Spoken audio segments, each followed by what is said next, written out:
C'est la deuxième fois que je tourne cette vidéo, je viens de passer 20 minutes à enregistrer et ma caméra s'est arrêtée toute seule parce qu'il n'y avait plus de batterie et m'a supprimé tout le film. Donc je recommence, c'est pas grave, il y a du soleil, du coup je me mets dehors. Je suis content de te retrouver aujourd'hui pour cette revue, j'ai plein de trucs à te dire malgré les travaux qui me cassent, malgré les travaux qui vont m'embêter un petit peu, c'est pas grave. Je suis content de te retrouver aujourd'hui, tu vois je suis un petit peu tendu là mais ça va, je suis très content de te retrouver aujourd'hui, j'ai plein de trucs à te dire et j'ai trop chaud, j'ai beaucoup trop chaud. Toi et moi, on va discuter de Facebook, on va discuter de Snapchat, on va discuter des plateformes, des réseaux sociaux, c'est vraiment une thématique qui m'intéresse. Alors je dis toi et moi parce que, bon mettons-nous d'accord, il n'y a personne d'autre qui regarde cette vidéo, si tu vois peut-être 1000, 2000 ou 3000 vues en dessous, c'est ma mère qui rafraîchit la page 70 fois par heure pour me faire des vues. Merci maman. Donc c'est juste toi et moi, t'inquiète pas, il n'y a personne d'autre.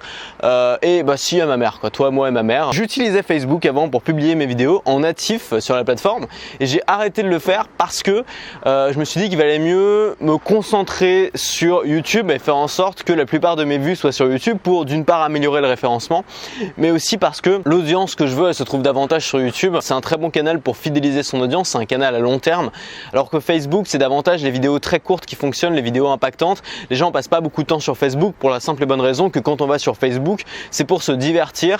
Quand on est, je sais pas, dans un taxi, quand on attend le bus, quand on est, c'est un truc qu'on fait rapidement. Alors que YouTube, c'est davantage des sessions YouTube. On se pose chez soi pour regarder YouTube, ou alors en mangeant, ou alors en faisant autre chose.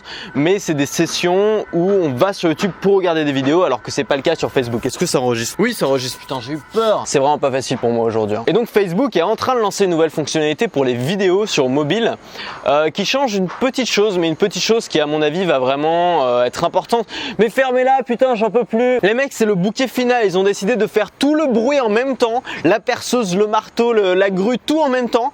Dès que je commence la vidéo, avant il n'y avait pas de bruit. Faudrait que je me remette à la méditation. Je pense que ça me ferait du bien.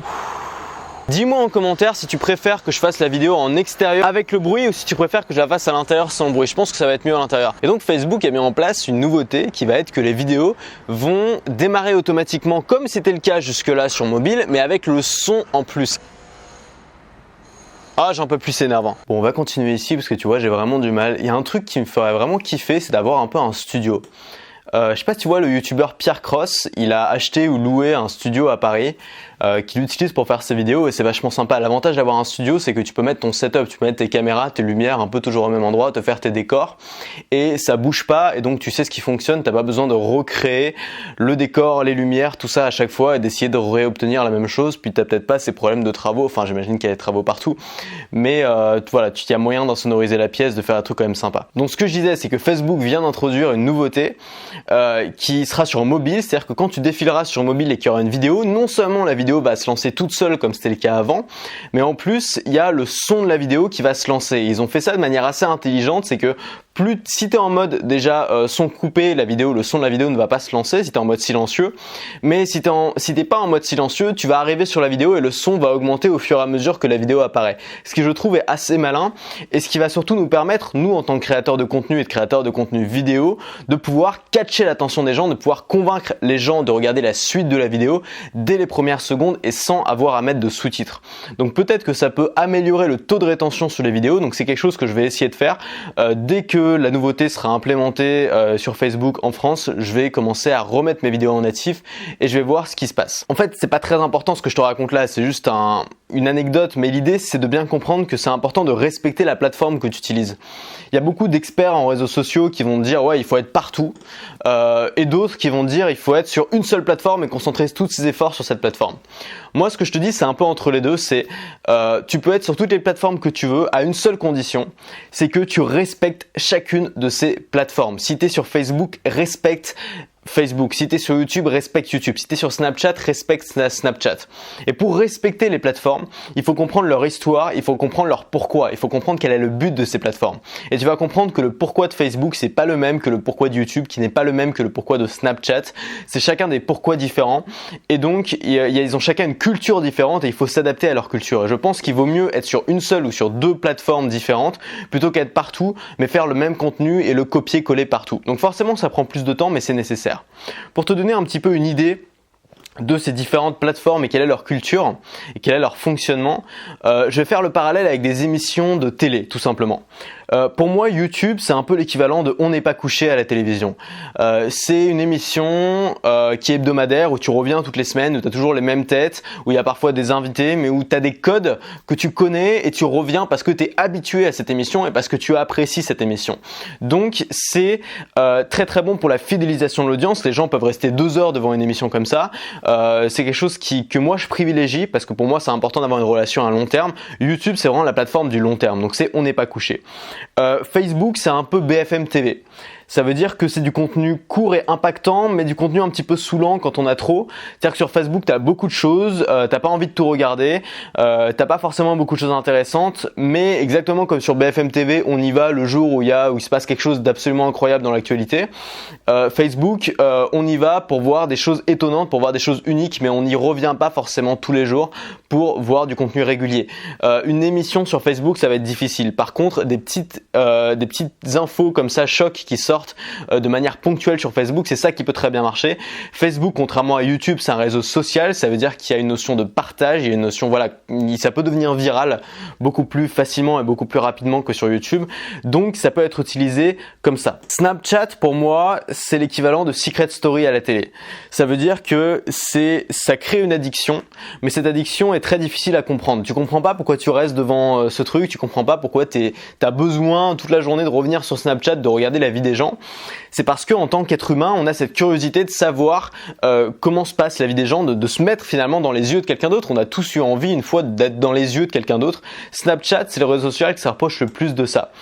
La télé-réalité, c'est absolument fascinant parce que qu'on aime ou qu'on n'aime pas, moi je la regarde pas parce que c'est vraiment une mise en scène de la bêtise et de la connerie, mais en même temps, les producteurs de télé-réalité, les gens qui mettent en scène tout ça, c'est des gens très intelligents et c'est des gens qui comprennent vraiment la psychologie sociale, qui comprennent quels sont les mécanismes de l'addiction, qu'est-ce qui fait qu'on reste scotché devant une émission de télé, et ils utilisent tous ces ingrédients. Et ce qui est fascinant, c'est que ces gens-là, moi je les respecte pour leurs compétences, que c'est des gens qui sont vraiment très compétents dans leur domaine, et ces gens-là auraient pu être chercheurs en sciences sociales. Et au lieu de ça, ils ont décidé de faire de la télé-réalité parce que ça rapporte plus d'argent. Quelles que soient les raisons pour lesquelles ils font ça, moi je les respecte parce que je respecte les gens pour leurs compétences davantage que pour les raisons pour lesquelles ils le mettent en place. Comme pour la télé-réalité, il y a cet aspect addictif, mais c'est toi qui as les clés de cet outil, c'est toi qui décides d'en faire ce que tu veux. Et tu peux utiliser cet aspect addictif comme le storytelling qu'on va utiliser dans les vlogs pour faire passer un message qui est plus fort, pour faire passer un contenu intelligent, contrairement finalement à 98% du contenu qu'on trouve sur Snapchat. Donc ça c'est intéressant, c'est que tu as quelque chose d'addictif et tu peux en faire quelque chose d'intéressant. Instagram, c'est un peu comme on va dire des racines et des ailes, tu vois. C'est beau, certes, mais c'est un petit peu chiant, on va pas se mentir, c'est que c'est très joli, mais on sait pas trop ce qui se passe. Enfin, moi je suis pas un grand fan d'Instagram, je me lasse assez vite parce que je comprends pas trop, on n'apprend pas grand chose en fait quand on est sur Instagram. Malgré tout, il y a des gens qui arrivent à faire un super business autour de ça, qui arrivent en mettant des photos inspirantes à ensuite faire la communication pour des marques, vendre des baskets ou des crèmes de beauté. Donc c'est intéressant de voir ce que tu peux faire avec. Instagram, c'est un réseau qui touche énormément de gens. Tu peux vraiment faire quelque chose de grand sur Instagram. Et enfin Twitter. Alors Twitter, pour moi, c'est un peu la météo. Twitter, c'est la météo. T'as envie d'aller regarder, mais tu sais que ça sert à rien. Tu sais que tu vas rien apprendre.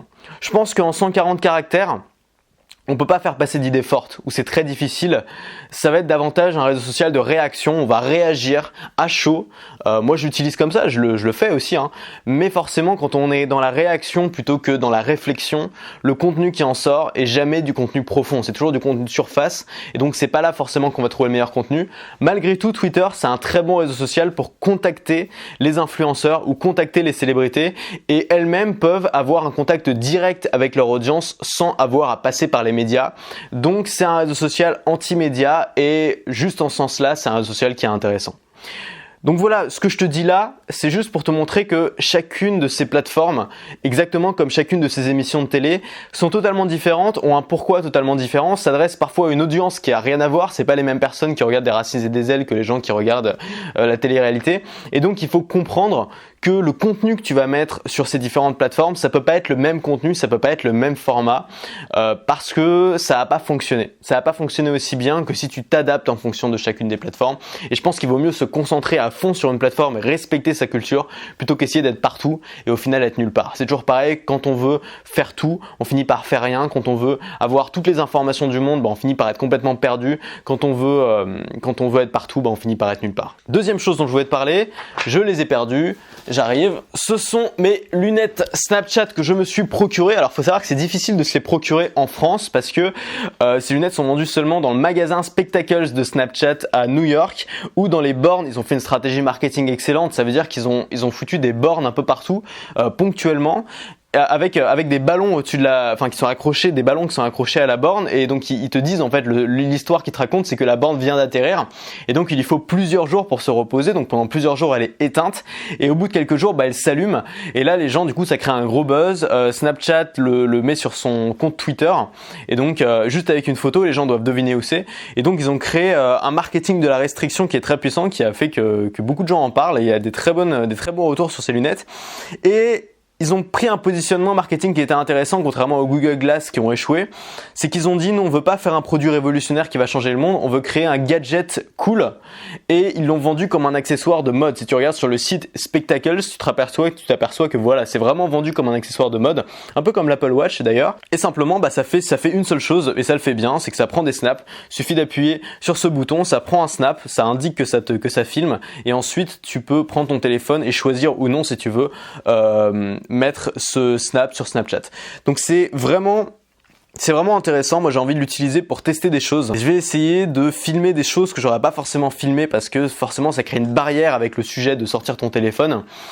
Filmer, je sais pas, des discussions avec le chauffeur de taxi, des rencontres dans la rue, des trucs assez amusants qui m'arrivent souvent en voyage, mais voilà, je vais pas dégainer mon téléphone dès que ça m'arrive. Il faut forcément un temps d'adaptation. Là ça te permet de tout de suite prendre un petit snap.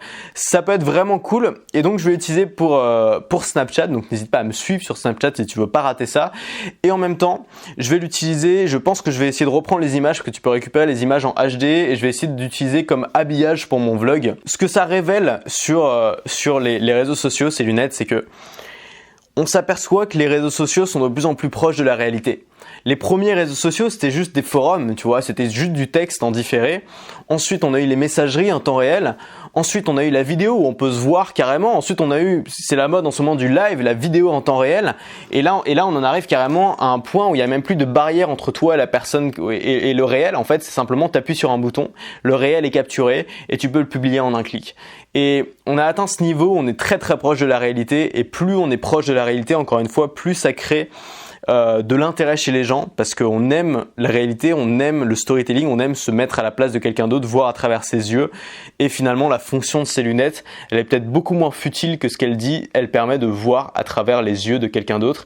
Et je pense que c'est peut-être le début de quelque chose. Dernière chose dont je voulais te parler, je suis fatigué parce que honnêtement, ça fait 2 heures que j'essaie de tourner cette vidéo, j'ai vraiment galéré. J'ai pris un assistant. En fait, pour moi la plus grosse galère dans le business que je tourne actuellement avec ces vidéos et tout, c'est pas de tourner les vidéos, contrairement à ce qu'on pourrait penser quand tu vois celle d'aujourd'hui, c'est les communications. C'est que chaque jour, je commence à être très sollicité. Chaque jour, je reçois entre 10 et 15 communications différentes, que ce soit des mails, que ce soit des messages sur Facebook, et au bout d'un moment, je sature et je réponds plus à rien, j'ose même plus ouvrir ma boîte mail en fait. Et donc ça me crée une sorte de stress où je me dis peut-être j'ai reçu des mails importants, peut-être que j'ai reçu des mails du support client où il faut que je réponde d'urgence, et en même temps j'ai peur d'aller les voir parce que je sais que je vais avoir une avalanche de sollicitations et je ne saurai pas à quoi répondre. Donc j'ai pris quelqu'un qui va m'aider un petit peu, qui là gère ma boîte mail en ce moment. Je lui ai fait des modèles de mails, des templates à recopier pour pouvoir répondre à des types de mails en particulier. Cette personne va aussi m'aider à gérer mes pages de capture, à gérer mes mailings que je vais envoyer, donc j'ai plus qu'à écrire le mail et c'est lui qui gère toute la programmation. Donc il y a pas mal de trucs intéressants qui vont me faire gagner du temps et surtout de la liberté d'esprit. Et ça m'a aussi permis de faire des process en fait. C'est-à-dire que j'ai été obligé de faire des process écrits. J'utilise un outil qui s'appelle Skitch, S-K-I-T-C-H, qui est un logiciel pour Mac qui permet de faire et d'annoter des captures d'écran. Donc j'ai utilisé ça, avec ça j'ai fait des PDF où donc j'ai fait toutes les listes des process pour par exemple créer un lien avec une page de capture entre les deux, pour créer un mailing. Ça permet non seulement toi d'avoir une vision beaucoup plus claire de ton business, de te forcer finalement à faire des process, ça te permet aussi d'améliorer ta cohérence, je pense, et ton esprit conceptuel, de savoir partir d'un truc qui toi te paraît logique et de t'adresser à quelqu'un qui connaît pas du tout l'outil. Et en même temps, ça me permet d'avoir toute une batterie en fait de process que je pourrais déléguer à d'autres gens si un jour je change d'assistant, donc ça peut être vraiment pas mal. Donc voilà, c'est quelque chose que je n'osais pas faire jusque-là. Je pense que j'aurais dû faire plus tôt. Alors au début, tu travailles beaucoup, c'est un investissement parce qu'il y a la formation, tu dois former la personne, en même temps tu dois faire tous ces process. Mais l'idée, c'est vraiment qu'à terme, j'ai plus à m'occuper de toutes les tâches qui m'ennuient un petit peu pour me concentrer exclusivement, c'est vraiment mon objectif à terme, sur la création, sur le fait de trouver des idées, sur l'amélioration du business model, sur la création de vidéos et de formation bien sûr. Donc pouvoir déléguer toutes ces tâches qui m'encombrent. J'utilise pour ça deux outils que je peux vraiment te recommander. Le premier, c'est Trello. Trello, c'est vraiment génial, ça te permet de faire des listes de tâches collaboratives par système de colonnes. Je t'invite vraiment à aller voir, c'est gratuit, c'est génial. Et j'utilise Google Drive pour héberger tous les documents et tous les fichiers. Donc Trello, Google Drive et Gmail que je peux partager avec mon assistant. Juste une petite note, ça peut t'intéresser, mon assistant travaille sur iPad. Il fait toutes les tâches sur iPad et ça fonctionne plutôt bien. Donc moi je suis vraiment pas iPad pour bosser, j'ai besoin d'un Mac, mais ça fonctionne. Voilà, c'est-à-dire qu'on peut vraiment bosser sur iPad, c'est assez intéressant. Peut-être je ferai une vidéo là-dessus pour te donner des exemples. Et pour finir cette revue qui était laborieuse, juste une petite annonce, je pars en voyage la semaine prochaine dans un pays chaud. Je vais enfin voir la fin de cet hiver difficile. Et bien sûr, je vais faire des vlogs. Je pars mardi. Bon week-end et puis surtout, reste libre.